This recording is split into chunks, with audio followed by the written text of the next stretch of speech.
dirahmati Allah Subhanahu wa taala, ini masalah peringatan ini juga Buya. Ya. Memang benar kata Buya ini, kita ini lebih patuh kepada selain 3 peringatan itu. Apa contohnya? Awakku lebih percaya kata-kata dokter misalnya. Ini bagaimana posisinya nih Buya? Begitu fanatiknya dia dengan peringatan-peringatan dokter. Misalnya, Bu, jangan dimakan yo karupuak baguak tu, jangan dimakan yo kacang tu, beko naik asam urat. Ini bagaimana? Ini posisinya di mana nih Bu ya?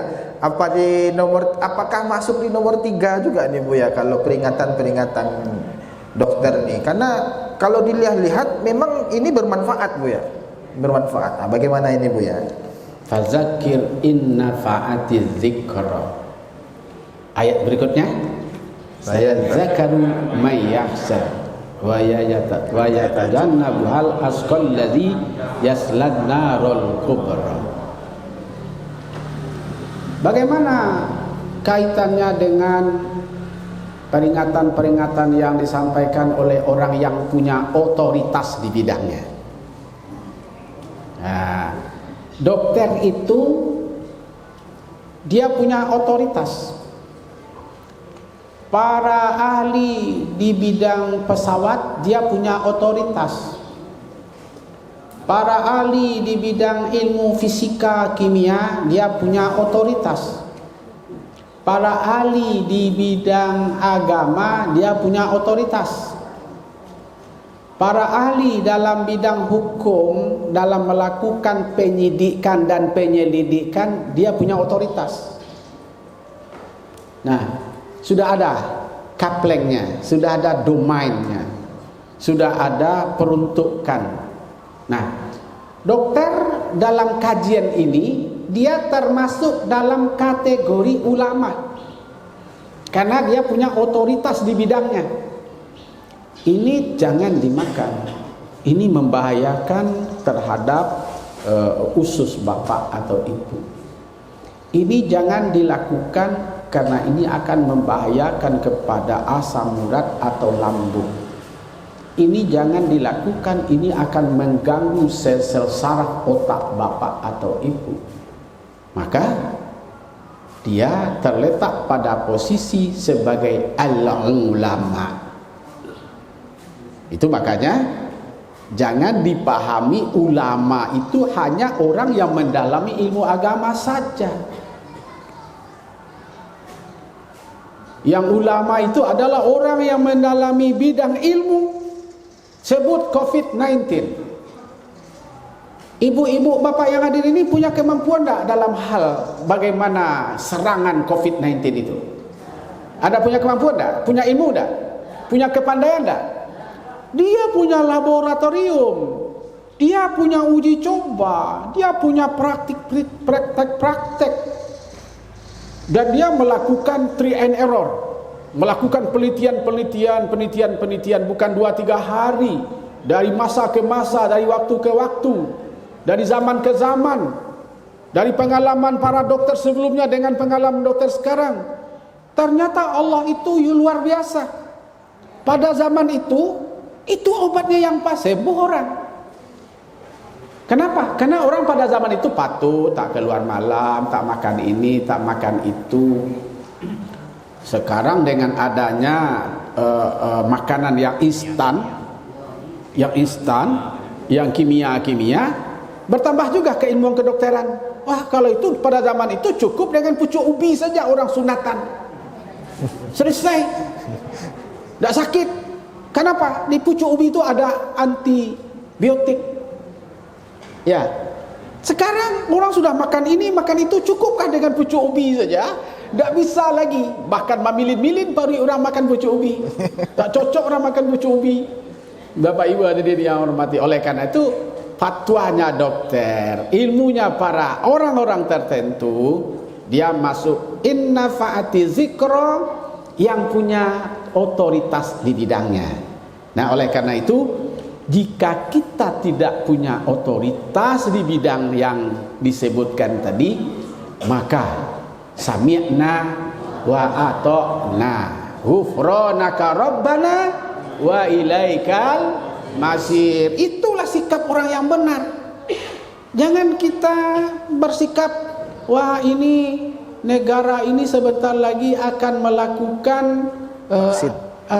vaksin yang akan diberikan kepada seluruh masyarakat. Tidak ada aturan juga. Orang yang mengidap penyakit ini, yang pernah disedang ini, yang disedang itu, tak semua orang yang akan divaksin. Ada aturannya, ada ketentuannya, ada peraturan-peraturannya. Oleh karena itu, ibu bapak, apa yang telah ditetapkan oleh para dokter yang disuarakan oleh pemerintah, sami'na wa ata'na. Tak mungkinlah negara ini, pemerintah itu akan meracuni rakyatnya. Yakin ibu bapak itu? Mungkinkah pemerintah itu umaro itu akan meracun kita?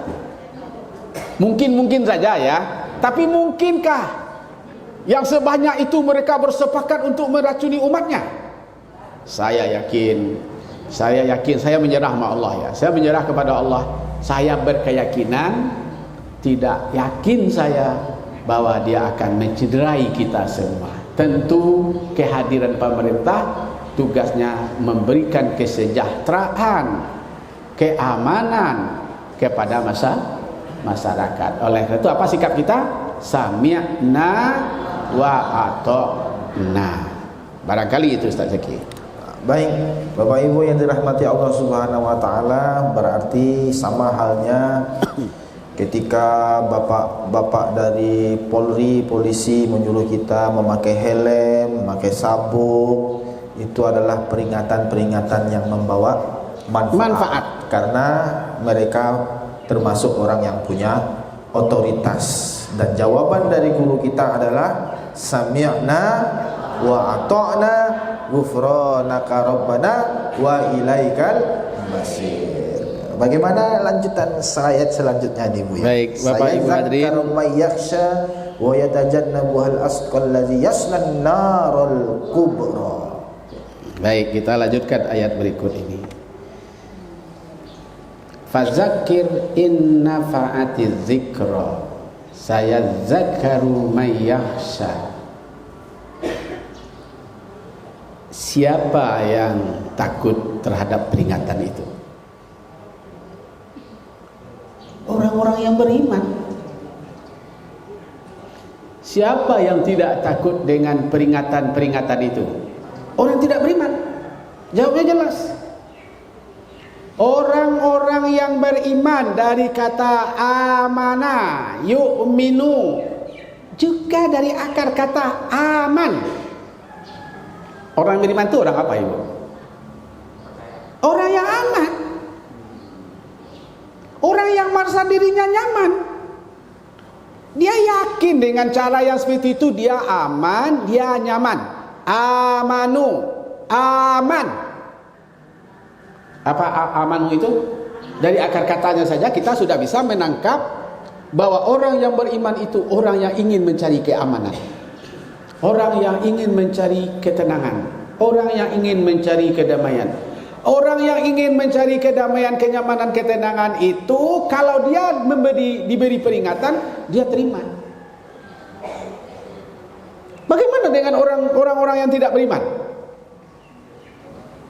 Cerita inilah dia, cerita itulah dia, komentar inilah dia, komentar itulah dia, senang tidak senang dia, suka tidak suka dia tidak otoritas, dia tidak punya otoritas, tapi ceritanya menghabiskan waktu, menghabiskan hari, menghabiskan waktu, menghabiskan uang juga, ya kan? Manfaatnya nggak ada. Wasayajannabuhal asqal ladzi yaslan narul kubra. Orang yang semacam itu adalah indikator untuk memasuki neraka. Sudah ada. Siapakah orang yang indikator, yang tanda-tanda ia akan tidak selamat? Orang yang banyak membantah itu, orang yang banyak protes, orang yang banyak tidak suka. Jadi kalau dalam bahasa kita di Padang ini, kambiang dalam parak panjang jangguitnya, hati kalau enggak banyak yang disebutnya. Nah, jadi sebetulnya Allah Ta'ala ini, Bapak Ibu hadirin, kadang-kadang akal kita, ilmu kita, kemampuan kita belum sampai, kita sudah macam-macam, ya. Nah, oleh karena itu Bapak Ibu dan Ustaz Zaki, inilah hebatnya ayat-ayat itu. Jangan Bapak Ibu, ayat Al-Quran itu hanya yang tersurat. Lihat ayat-ayat itu yang tersirat. Lihat makna-makna ayat Allah itu yang tersuruh di balik makna yang tersirat. Baru orang yang itu, makanya inna fa'ati zikra. Ketika ayat-ayat Quran itu memberi peringatan kepada kita, jangan kita tangkap mana tekstualnya, tapi pahami ayat itu secara kontekstual. Kenapa? Al-Quran itu likulli zaman wal makan ila yaumil qiyamah. Al-Quran itu relevan dengan kehidupan manusia sepanjang waktu, sepanjang zaman sampai hari kiamat. Al-Quran bukan untuk Nabi Muhammad SAW saja, bukan pada zaman itu, bukan juga zaman sekarang, tapi juga sampai zaman hari kiamat. Al-Quran tetap up to date. Al-Quran bisa menjawab semua persoalan manusia. Itu makanya back to Al-Quran. Gitu Ustaz Zaki. Hasbi